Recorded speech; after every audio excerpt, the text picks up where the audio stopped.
2023학년도 2학기 중간고사 생명과학원 한빛고 내신 분석 리포트입니다. 이번에 한빛고는 염색체부터 사람의 유전까지 시험을 냈고요. 보통 이제 일반적으로 요즘 이 주변의 학교들이 염색체부터 사람의 유전까지 내는 편이에요. 그러니까 유전이라는 부분이 염색체와 유전자, 그 다음 세포분열, 그 다음에 사람의 유전, 그리고 유전병, 돌연변이까지 있는데 이 유전병과 돌연변이는 기말고사 때 내는 걸로 이렇게 정리가 되어 있습니다. 연관 문제는 한 문제밖에 안 나왔기 때문에 조금 수월하다라고 느낄 수도 있었겠지만 이번에 한빛고의 특징은 이게 이제 유전을 어차피 올해 시험 본 친구들이 이 리포트를 보진 않겠잖아요. 2024학년도를 한빛고 준비하는 친구들이 볼 거 아니겠습니까?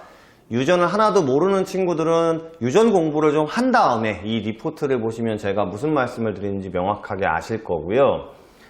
이 유전이라는 부분은 아까 말씀드렸듯이 염색체와 유전자, 그 다음 핵상, 핵형, 이거는 이제 중학교 때부터 조금 들어온 내용이라 수월할 수 있는데 이 세포분열이라는 부분, 체세포분열, 감수분열 부분에 들어왔을 때 기본 형태는 역시 중학교 때 배운 거랑 똑같아요.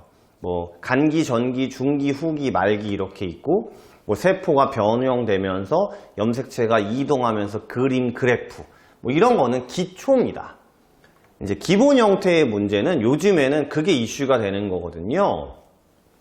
이 각 상황에 따라서 그 다음에 세포도 이제 상동 대립의 유무에 따라서 ENN 이걸 가지고 염색체를 가지고 이제 모양 크기, 핵형을 가지고 종을 찾거나 그 다음에 뭐 XY를 찾아서 상성을 찾거나 개체를 찾거나 하는 문제들이 있고요. 그 다음에 이제 유전자와 염색체의 유무, OX 이렇게 해서 ENN, 세포별로 핵상을 찾거나 성별을 찾거나 하는 문제.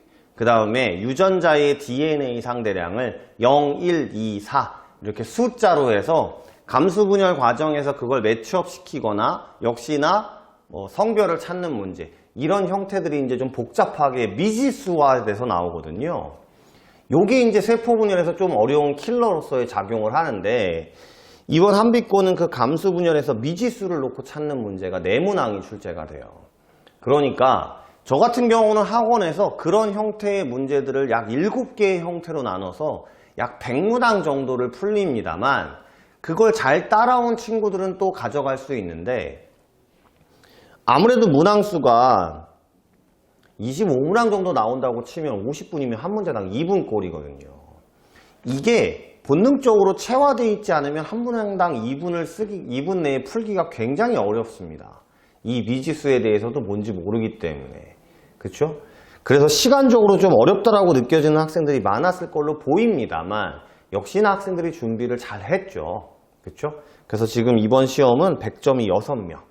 그리고 아주 작은 점수의 문제를 실수로 틀린 것까지가 1등급이 되지 않았나 이렇게 파악이 되고 있어요.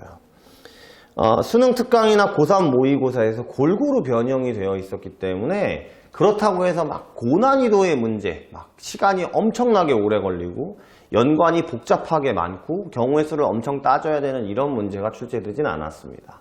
그러니까 얼마나 기본적인 개념 문제를 명확하게 자기 걸로 만들었느냐를 묻는 문제들이 많이 출제가 됐기 때문에 그런 연습을 꾸준히 잘 해온 친구들이 많았다라고 보시면 되는 거겠죠. 그래서 총 24문항의 객관식 중에서요, 이렇게 미지수 문항이 사람의 유전에서도 가계도에서도 이렇게 미지수 문항들이 있거든요. 총 8문항이 출제가 됐기 때문에 이게 요 문항에서 연습이 안 되어 있던 친구들은 결국 밑으로 갔을 것 같아요. 자, 대표 문항 분석을 보시면 제가 나머지 문제들에 대해서도 쫙 설명을 해놨습니다. 이제 어쨌든 앞부분에 있는 형태에서 그 세포분열까지의 문제에서도 시간적 압박에 걸리게 되면 이제 뒷부분은 뭐가 되냐면 사람의 유전이거든요. 사람의 유전에서 상염색체, 성염색체를 찾는 연습들은 많이 해요. 중학교 때도 돼 있으니까. 근데 이제 다인자, 복대립 이런 부분이 나옵니다. 그러면 돌연변이가 나오지 않더라도 이 다인자와 복대립 부분의 개념은 일반적인 가계도랑은 좀 다르죠. 이제 공부한 친구들은 아시잖아요.